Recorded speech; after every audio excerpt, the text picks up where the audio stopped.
सूरज अपनी गाड़ी हाईवे पर ड्राइव कर रहा था।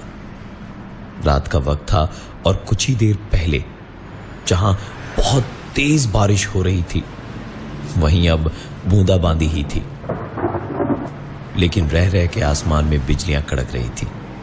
सूरज वैसे तो गाड़ी ठीक ही चलाता था, लेकिन आज शायद कुछ जल्दी में था। ड्राइव करते करते सबसे ज्यादा ध्यान बंटता है तब जब कोई अचानक पास से ओवरटेक करने की कोशिश करे, और कुछ यूं ही सूरज के साथ भी हो रहा था। एक गाड़ी बाईं तरफ से डिपर देके एकदम सट के चलने लगी। सूरज ने कुछ देर देखा, लेकिन जब वो आगे नहीं बढ़ा तो सूरज ने हॉर्न दिया और आगे बढ़ गया। उस गाड़ी वाले ने भी यही किया, एक बार फिर डिपर दिया और हॉर्न देते हुए करीब आया। इस बार ड्राइवर ने खिड़की का शीशा नीचे किया और अपने हाथों की उंगलियों से इशारा करते हुए कहा, शायद पीछे की सीट पर कोई है। सूरज ने पीछे की सीट पर तुरंत देखा तो एक नजर में उसे कुछ नहीं दिखा। सूरज गाड़ी चलाते चलाते ही फिर से मुड़ा और ध्यान से देखने के चक्कर में सामने से आती एक गाड़ी के हॉर्न से एकदम से वापस आगे की तरफ मुड़ा।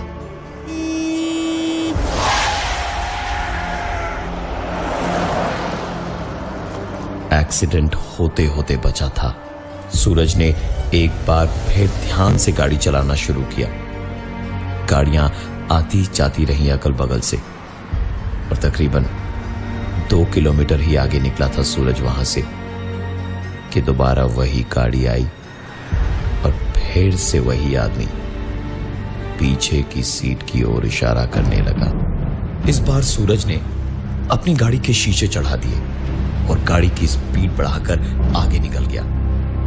तकरीबन 100 मीटर जाते ही रियर व्यू मिरर पे नजर गई तो देखा जैसे एक आदमी उसकी गाड़ी की बैक सीट पर बैठा था।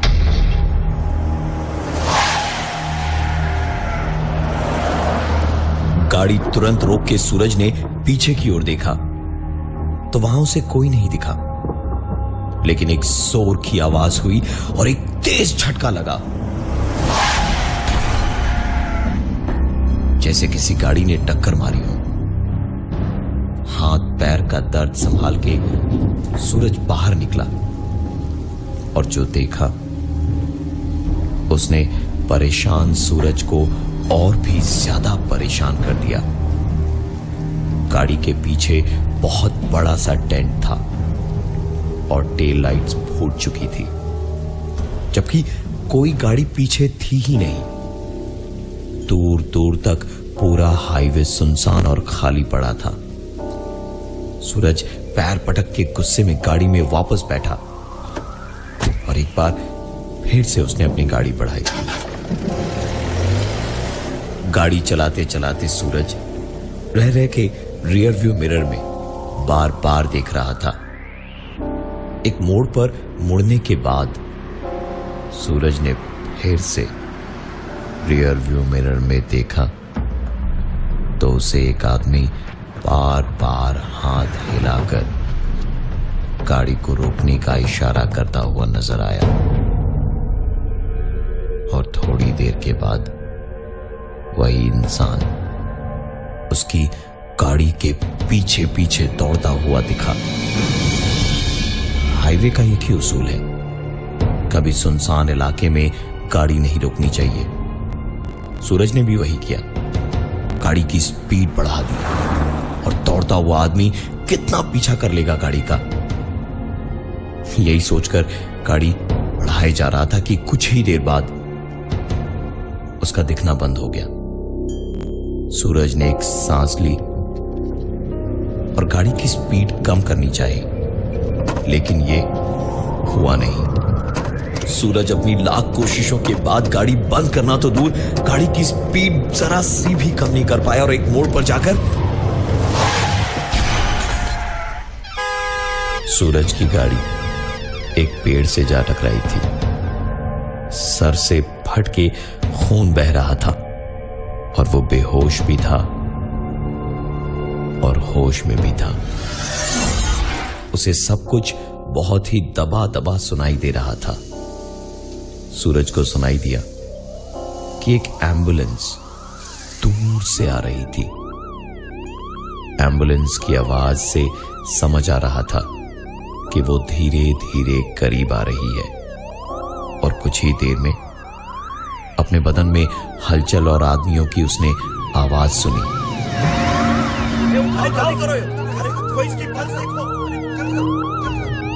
एम्बुलेंस उसके लिए आ चुकी थी। सूरज को स्ट्रेचर पे उठा के एम्बुलेंस में लिटाया गया और ऑक्सीजन मास्क पहनाने के 10 सेकंड बाद ही सूरज के बदन में जैसे जान लौट आई हो।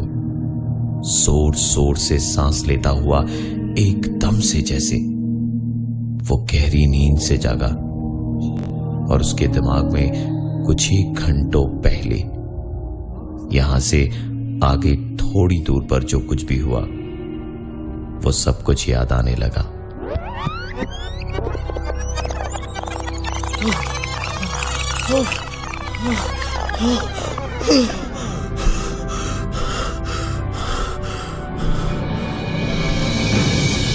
सूरज और डैनी दोनों सूरज की इसी कार में पीते पीते एक पार्टी में जा रहे थे। बारिश काफी जोरों की हो रही थी। हाईवे पे बढ़िया बारिश हो रही हो तो ड्राइव का मजा ही अलग होता है। दोनों मस्ती में जा भी रहे थे। पता नहीं कब किस बात पे दोनों में झगड़ा होने लगा। बहसबाजी बढ़ी तो सूरज ने गाड़ी रोक दी और उतर के दोनों चिल्ला चिल्ली करने लगे बीच सड़क। बात थोड़ी ज्यादा ही बढ़ गई थी और हाथापाई तक पहुंच गई। बरसात की मोटी मोटी बूंदों में एक दूसरे के चलते हाथ और पैर दिखाई भी नहीं दे रहे थे। दोनों दोस्त कुत्ते बिल्लियों की तरह बीच सड़क लड़े जा रहे थे। जैसे आज किसी न किसी की जान तो जाएगी। धक्का मुक्की में सूरज ने डैनी को कुछ ज्यादा ही जोर का धक्का मार दिया और डैनी सड़क के बीचों बीच जा गिरा। पीछे से एक ट्रक आ रहा था जिसके पास ब्रेक मारने का वक्त बिल्कुल नहीं था, लेकिन फिर भी उस ड्राइवर ने ब्रेक लगाई और गाड़ी की स्टीयरिंग भी जितनी घुमा सकता था उसने घुमा दी और नतीजतन ट्रक सीधी एक बड़े से पेड़ से लड़ी और बहुत स्पीड में होने की वजह से पलट के डिवाइडर के बीचों बीच उल्टी होकर ऐसे गिरी कि ड्राइवर की वहीं पर मौत हो गई। ट्रक की ड्राइविंग सीट वाला पूरा हिस्सा बुरी तरह से कुचल गया था और खून की एक मोटी सी धार बहती हुई वहां टूटे कांच के टुकड़ों को लाल करते उस पे बारिश की बूंदों को मिटाती हुई बाहर आ रही थी। वहां रुकना खतरे से खाली नहीं था। सूरज ने झगड़े को भुलाकर तुरंत गाड़ी स्टार्ट करी और डैनी को अपनी गाड़ी में वापस बैठाया और डैनी की घर की ओर चल पड़े, वहीं जहां से दोनों पार्टी करने के लिए थोड़ी देर पहले निकले थे। डैनी को उसके घर छोड़ने जब सूरज पहुंचा तो डिसाइड यही हुआ कि आज की रात सूरज वहीं बिताएगा। गाड़ी घर के सामने ही पार्क करके डैनी गार्डन से होता हुआ दरवाजे तक गया। लाइट चल रही थी, लेकिन फिर भी न जाने क्यों डैनी बार बार क्यों इधर उधर देखे जा रहा था। शायद डैनी को किसी चीज से डर लग रहा था। सूरज जब गाड़ी लगा के पहुंचा तो देखा डैनी चाबियों से जूझ रहा था और ठीक से चाबी तक नहीं लगा पा रहा था दरवाजा खोलने के लिए। डैनी के हाथ लाल हो गए थे। उसकी एक दो उंगलियां भी उस झगड़े के कारण छिल गई थी। सूरज ने उससे चाबियों का गुच्छा छीन लिया और उसके बाद खुद कोशिश करने लगा। तकरीबन 4-5 बार चाबी घुमाने से भी दरवाजे का लॉक टस से मस नहीं हुआ। सारी चाबियां ट्राई कर ली थी, लेकिन दरवाजा नहीं खुला। सूरज ने सोचा कि डैनी को लेकर अपने घर चला जाए। लेकिन जैसे ही दोनों सूरज के घर की ओर जाने को पलटे, डैनी अभी भी डरा हुआ था और शॉक में था। दोनों घर के अंदर घुसकर कमरे के अंदर बैठे ही थे कि तभी डैनी के घर के गेट के बाहर एक आवाज से दोनों का ध्यान हट गया। घर के बाहर की बाउंड्री और गार्डन में कितना नुकसान हुआ होगा, ये देखने को जैसे ही सूरज ने दरवाजा खोला तो देखा कोई गाड़ी, कोई एक्सीडेंट ही नहीं हुआ था और हॉर्न की आवाज भी नहीं थी। सूरज ने दरवाजा तुरंत बंद किया और उसके पलटने से पहले ही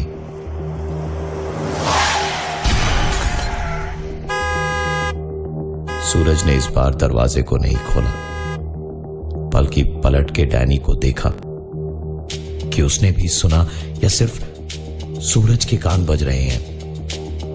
तो देखा डैनी की भी आंखें फैली हुई थी, उसने भी सुना था।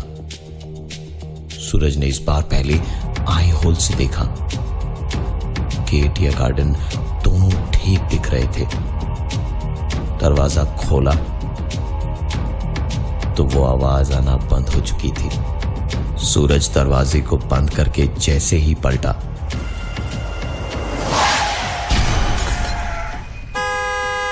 इस बार सूरज ने दरवाजा नहीं खोला और न ही डैनी से कुछ कहा। दूसरे कमरे में जाके खिड़की से बाहर की ओर देखा तो एक बार फिर से सूरज जाकर डैनी के पास बैठा ही था। डैनी जैसे होश में भी बेहोशी में था। अचानक ही डैनी इधर उधर देखने लगा, जैसे कोई जानवर अचानक किसी आवाज को सुन के ध्यान से सुनने लगता है। ध्यान से सुना तो आवाज उसके पास वाली दीवार पे हो रही थी। डैनी डरता डरता उठा और उस दीवार से आती आवाज को ढूंढता हुआ गया। कान लगा के आवाज को गौर से सुनने की कोशिश की तो उसका सर बालों से पकड़ के किसी ने खींचा और जोर से दीवार पे मारा। पलट के सर पकड़े देखा तो वो और कोई नहीं, उसका दोस्त सूरज ही था। सूरज इस पर रुका नहीं, उसने और 2-3 बार जोर जोर से डैनी का सर दीवार पे मारा और जब डैनी सूरज पर चीखा तो सूरज जैसे किसी बेहोशी से जागा था और उसने पूछा, क्या हुआ डैनी? अरे तेरे तो खून निकल रहा है, रुक मैं पट्टी बांध देता हूं। लेकिन ये बोलते ही पट्टियां और दवाओं को लाने के बजाय उसने फिर से एक बार डैनी के सर को पकड़ा और दीवार पर दे मारा। सूरज ने एक बार फिर रुककर वैसे ही पट्टी लाने की बात कही। अरे यार तेरे सर से तो बहुत खून निकल रहा है, मैं अभी तेरे लिए पट्टी लेकर के आता हूं। डैनी ने एक सांस ली ही थी और सूरज दवाई लाने के लिए पलटा ही था कि उसने फिर से डैनी को मारना शुरू कर दिया।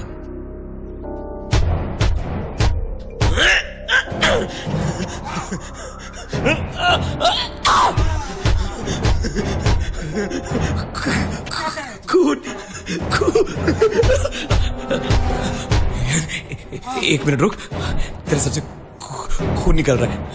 मैं तेरी इधर आ, तेरे सर से खून निकल रहा है।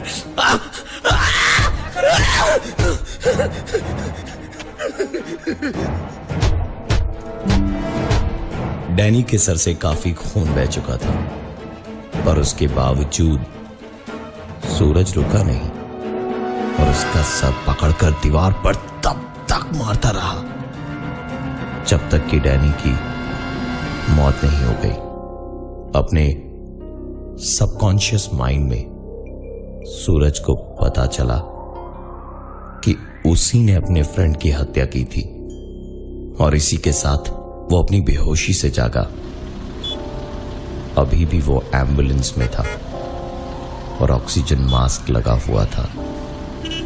आंखों के सामने से अंधेरा धीरे धीरे छट रहा था और उसे एम्बुलेंस के अंदर चीजें दिखना शुरू हो रही थी कि तभी उसके कानों में धीमी धीमी आवाज आना शुरू हुई। आंखें खोलते ही उसने पूछा, अब हॉस्पिटल कितनी दूर है? उस आदमी ने गाना बंद किया और हंसते हुए कहा, हॉस्पिटल कितना भी दूर हो पहुंच नहीं पाओगे। मैं भी नहीं पहुंचा था। मेरी बीवी, मेरे बच्चे सोच रहे हैं कि मैं सुबह घर आ जाऊंगा, पर कैसे? मैं तो यहाँ हूं ना। उसका इतना कहना था कि सूरज जोर जोर से चीखने और चिल्लाने लगा, मुझे खोलो, जाने दो मुझे, जाने दो मुझे यहाँ से, मैं ठीक हूँ, मुझे जाने दो यहाँ से। उसकी चीख पुकार सुन के एम्बुलेंस में बैठा अटेंडेंट उसे संभालते हुए बोलने लगा, ओ साहिब, क्या करते हो? बैठो ना शांति से, एक्सीडेंट हुआ है तुम्हारा, आराम से लेटे रहो, कोई नहीं है इधर में। सूरज ने एकदम से तुरंत आंखें खोल के देखा। एम्बुलेंस में वो अटेंडेंट उसे पकड़े हुए था और चारों तरफ देख के जब वो आदमी सूरज को दोबारा नहीं दिखा तब कहीं जाके वो आंखें मूंद के गहरी सांस लेके लेटा था। एम्बुलेंस के चलने की आवाज अभी भी आई जा रही थी। सूरज भी अब सोच रहा था कि शायद सब कुछ बेहोशी में देखा सपना था कि तभी सूरज के पैरों के ठीक पास वही ट्रक ड्राइवर दोबारा सूरज को दिखाई दिया मुस्कुराता हुआ। सूरज का चीखना, चिल्लाना और हाथ खोलने को छटपटाना एक बार फिर से शुरू हो गया। अटेंडेंट उसे शांत करके लिटाने की कोशिशें करता रहा, लेकिन सूरज पे तो जैसे भूत सवार था। जिंदा रहने की चाहत ने उसमें इतनी ताकत भर दी थी कि वो अटेंडेंट कुछ नहीं कर पा रहा था, जबकि जिसे सिर्फ सूरज देख पा रहा था वो सिर्फ पैरों के पास खड़ा मुस्कुराए जा रहा था। पीछे हो रही इतनी आवाजें और गाड़ी का बार बार हिलना महसूस करके ड्राइवर ने एक झलक पीछे देखने को झरोका खोला तो पीछे हो रही उठापटक देख के उसी में खो गया। और तभी अचानक पुलिस की पेट्रोलिंग टीम वहां मौकाए वारदात पे खड़ी थी और मुआयना कर रही थी पूरे इलाके का। और सबने एक ही बात कही, लगता है कोई पी के शायद ट्रक चला रहा था, टक्कर मार गया इन्हें। चेक नाके पे देखो कौन कौन से नंबर की ट्रकें गई हैं और अगले नाके पर खबर कर दो। लेकिन जिसे जो काम करना था वो अपना काम करके निकल लिया था।